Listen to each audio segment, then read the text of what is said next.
mag-alis ka na. Alis na tayo. Di ba yan ang iniintay mo?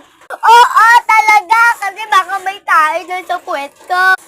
Sorry naman, bro. Huwag ka naman magalit. Ikaw na nga sinama, magagalit ka pa. Ako nagagalit. Ang sakit kasi na chat ko. Ba't mo pa ako sinama? Eh, dapat di ka na sumama.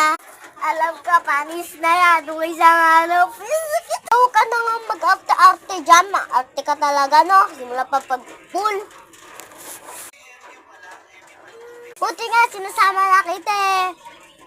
Tatampo ka nga pag di kita sinasama. Yan, sakit! O, halika na. Uwi ka na. O, ayan bro, una ka na dyan ha. Balik ulit ako sa Villa Claudia. May masama pa na pagkain dyan.